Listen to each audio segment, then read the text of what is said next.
तुम जब किसी को पैसे देकर कोई काम ले रहे हो तो ये निश्चित बात है कि तुम दोनों के आपसी संबंध में कुछ ना कुछ अच्छाई तो आ ही जाएगी। एक दूसरे से बातचीत बढ़ेगी, आत्मीयता, अपनापन, थोड़ा लगाव, ये आना निश्चित है। इसमें कोई बड़ी बात नहीं है।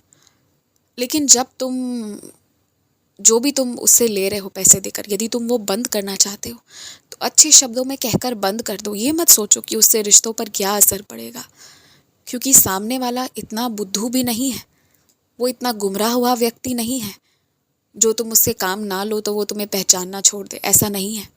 उसे भी तजुर्बा है, वो भी भविष्य को जानता है, उसे पता है लेना देना, रुकावट, कभी संचालन, ये चलता रहता है। तो तुम भी अपने मन में कोई बात रखे बिना, कुछ भी सोचे बिना, अगर तुम्हें अभी जो चीज़ की ज़रूरत नहीं है तो उसे सिर्फ सामने वाले को खुश रखने के लिए लेने की ज़रूरत नहीं है। मना कर दो, जब जिस चीज़ की ज़रूरत हो तब वो लो।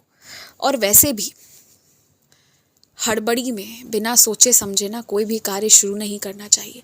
कोई चीज़ के लिए हाँ बोलते हो ना तो 100 बार सोच कर बोलो। ये चीज़ मैं तुम्हें इसीलिए कहता था, क्योंकि तुमने तो बिना सोचे समझे जो आया वो फैसला ले लिया तुरंत में, और अब पछता रहे हो। इतने ज़्यादा पैसे खर्च करके भी पछता रहे हो। तुम्हें पता था कि सामने वाले इंसान में क्षमता तो है, लेकिन शायद तुम्हारे पास वक्त की कमी हो जाएगी और तुम इन सबको एक साथ लेकर नहीं चल पाओगे, क्योंकि गलती थोड़ी बहुत तुम्हारी तरफ से भी।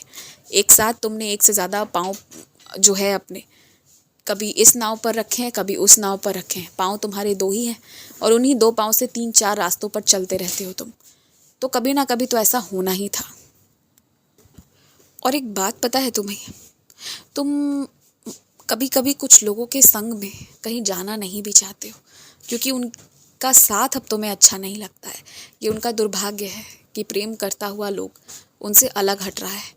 लेकिन फिर भी कभी कभी तुम देखो, तुम्हें ज़िद अलग रख के मंदिर आना पड़ता है, क्योंकि वो तुम्हारे लिए बुलावा होता है, विशेष बुलावा। और तुम्हारी जो इच्छा है ना कि एक दिन तुम अपने खुद को, अपने आप को मुझ पर समर्पित करते हुए कोई भजन गाओ, देखना तुम्हारी वो इच्छा पूरी होगी। और जो अभी तुम्हें लगता है कि बाकी लोग जो वाद्य यंत्र अन्य बजा रहे हैं आसपास, क्या वो तुम्हारे सुर से मिलाकर बजा पाएंगे? क्या तुम उनके साथ मिलकर गा पाओगे? तो हाँ, बिल्कुल वैसा होगा।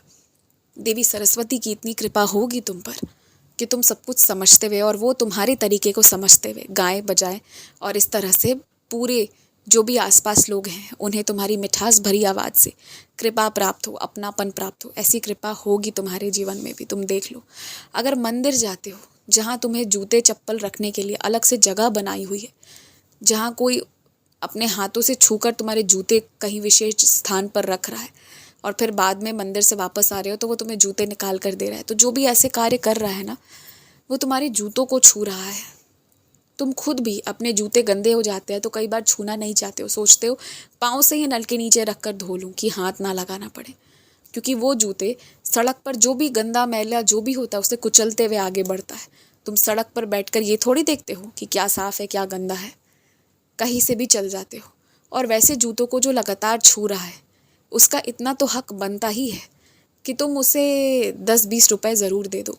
हालांकि ये कहा गया है कि वो सेवा निःशुल्क है, पर अपने मन से प्रेम से अगर तुम कुछ देना चाहो तो बिल्कुल दे सकते हो। और मुझे लगता है कि ये वो सही जगह है जहाँ तुम्हें कुछ ना कुछ देना चाहिए।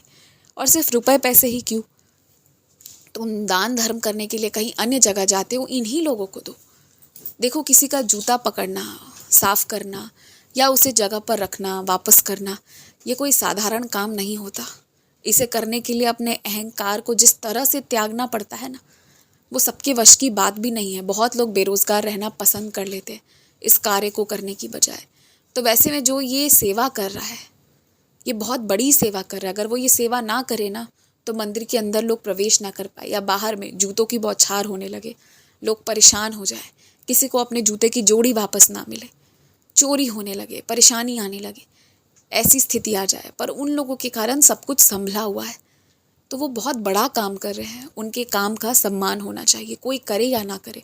तुम शुरुआत करो, तुम्हें देख कर आगे जो भी भक्तजन है ना वो भी प्रेरित होंगे, और निश्चित ही वो भी एक अच्छाई की ओर कदम बढ़ाएंगे। इसलिए अच्छाई करने से चुको मत, आगे बढ़ो, खुश रहो।